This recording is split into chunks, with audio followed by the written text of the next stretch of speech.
नमस्कार। जय माँ समलेश्वरी। आज भारत सरकार एवं आमर गणतांत्रिक प्रोसेस आज आम पूरा सहपरिवार भाग होइछु सहयोग देइछु एवं एसआईआर प्रक्रिया रे आम निजर भोट तालिका के संशोधन करके आगे बढ़ीछु।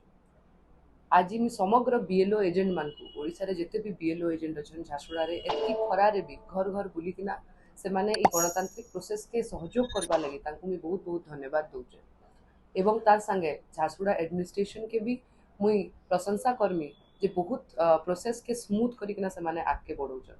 किंतु इथरे मैं गुटे कथा कहमी किछि दिन आगु गणमाध्यम रे आमे देखिथिलु जे भारतीय जनता पार्टी रे जने लीडर टिटलागढ़ रे गुटे स्टेटमेंट देथिले जे जेन माने हमको वोट नहीं दबार तांकर वोट के आमे काटू कहि। मुई झारसुगुड़ा एडमिनिस्ट्रेशन के एतकी ही रिक्वेस्ट करमी एवं बीएलओ मान को भी रिक्वेस्ट करमी जे स्वच्छ और निरपेक्ष भाव रे पूरा सठिक भाव रे ई भोट तालिका के संशोधन करा एवं लोक मान को माने समय दिया जाऊ एवं लोक मान को चांस दिया जाऊ तांकर डॉक्यूमेंट्स के ऐड करबा लगी। मुई आशा और विश्वास करूचे जे झाड़ेश्वर बाबा आशीर्वाद रे झारसुगुड़ा निर्वाचन मंडली रे एवं ओडिशा रे स्वच्छ भाव रे ई भोट तालिका आगे बढ़वा। नमस्कार।